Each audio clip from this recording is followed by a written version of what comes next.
Hello, fun lovers. Tommy Hawk here. So recently I've gotten back into RC cars after a long hiatus. And what I found was uh, the 16889 high boxing truck. I love this thing, but I've had to make some modifications to it. It's the 16th scale, little tiny truck. And here I have added a heatsink because this version is the original version that is not the Pro that just came out recently. So this was brushless, but all plastic everything. So the story is with this car that I got it from Amazon, my first stint back into RC in a long time. Got one of these cheap Chinese $100 cars off of Amazon just as a test, kind of stick my toe in the water and see how it would fare up compared to what I'm used to, and see how things are these days. And so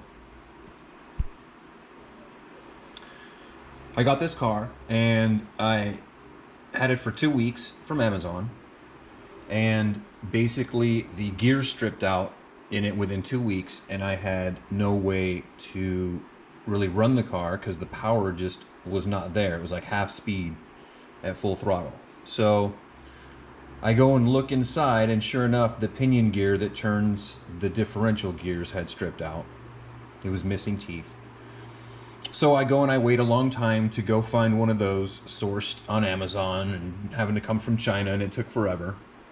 And so it finally comes, I put it in, and what happens? The diff gears strip out. So I had it with the gears stripping out, the little plastic gears inside of it. So I decided to go and get the metal gears. So I upgraded this brushless 16889 to a metal drivetrain so that I wouldn't have to deal with plastic gears melting on me anymore.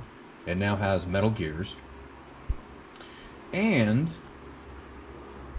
so I upgrade the truck with the metal drivetrain so that the gears don't strip on me all the time, which is great and it works. But with the smaller motor, I find the temperatures went up.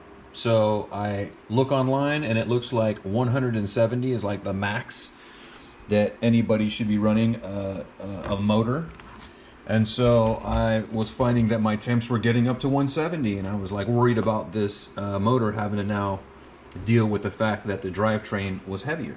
So I installed this little heatsink, smallest one I could find for a 380 motor, and it still didn't fit all the way. So you see here I got some zip ties going on, and I got quite a job going on there to keep it on there, but it's staying.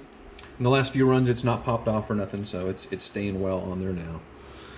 Back here I had to put these zip ties here, cable ties, for this, you can see in there, got the screws, the hinge pins popping out for the suspension. And I really don't understand why they didn't put more threading on the hinge pin screws, but they come out very, very easily. And so I have had to zip tie, basically wrap a nice little zip tie around there to keep them from falling out, because they have fallen out numerous times. And then what happens is, as soon as you lose the hinge pins, then there goes the top of the suspension, and then the dog bones come out, and now suddenly you're not moving at all, and you're like, what's going on? You're lucky you find your dog bone, which I was lucky to find mine once, the one time I lost it, and I said, the heck with this, never again. So here we are with the very quick and easy. You have to use a very large zip tie to keep them in there, but that seems to work nicely. It's not bending any of the plastic, it's not putting any stress on there, and it's just keeping those hinge pins from coming out, because they're only threaded very, very slightly for like the first few millimeters, and the rest of the hinge pin has no threading whatsoever. So they back out very, very easily, and I find they are the biggest problem on this car, is those hinge pins. Other YouTubers have shown these guys here. So these rods like to pop off unless you put the washers on there. I had to put them on both sides.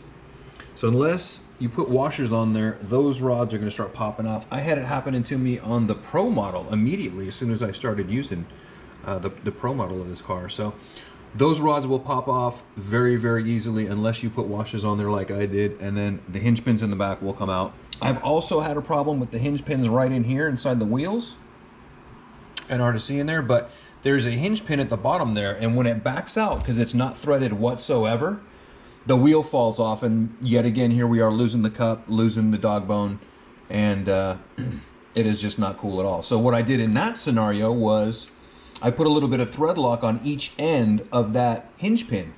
Even though it's metal up against plastic and there's no threading at all, I decided, well, instead of putting thread lock on the whole thing or whatever, which sounds kind of useless, I'll put a little bit of thread lock on each end, and if it wants to back out, it's got to choose which end it wants to back out. Ever since I've done that on both the wheels back here, I've not had the hinge pins fall out again, because these hinge pins love to fall out in those wheels, and as soon as they do, forget it, man.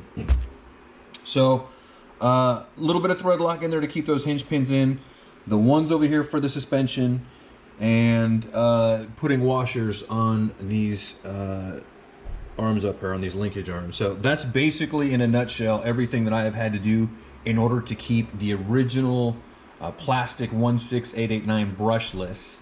It's called the Ravage, and it's the this body over here. So you'll find that bad boy all over Amazon. It was a good price, about $100 for a brushless. I was like, there's one of the only brushless mini trucks on Amazon, so I said screw it. So anyway, if you're thinking about the 16889, that's some issues you may have that you may have to overcome in order to keep it running. I've also had some breakage going on back here with the where the body pins go. It's been a challenge keeping body pins from not breaking back in the back here. They seem to do fine in the front. I don't have any problems because there's that curvature there in the front, but in the back they break all the time. So I get them like, the body clips will bend and warp, or they'll just break. I mean, it's a total hassle, and now I'm getting breakage on the body itself, and that's not good. So I will have to install more. This is tip 101, of course, is Gorilla Tape on the inside of the body, and I've even done Gorilla Tape on the outside where I've had problems. So especially over here in the butt. Oh man, when this thing lands on its butt, forget it. So anyway, that's my quick and down and dirty review. I've had this car now for about a month or so, and I've just bashed the heck out of it. I'm going to attach a video onto this to show me bashing it in the backyard just a few days ago, as soon as I got this awesome new camera. And that's how I'm going to finish this out. So thanks for watching. I hope it helped to shed some light on a 16889 if you go that route. The new one is the Pro, so it overcomes a lot of these issues. It's got a bigger motor and a whole lot of other awesome things already built in. It's got metal drivetrain, metal wheel shafts. Metal wheel shafts is the only thing I've not put on this one yet, and I will at some point most likely, but right now I'm trying to keep the weight down because the engine was stressing with the new heavy drivetrain. I figure, why put wheel shafts on there if I don't have to? So until wheel shafts become a problem, I'm going to keep the plastic on here as it is. But like I say, if you're thinking about the 16889, these are some things that you may run across. So thanks for watching.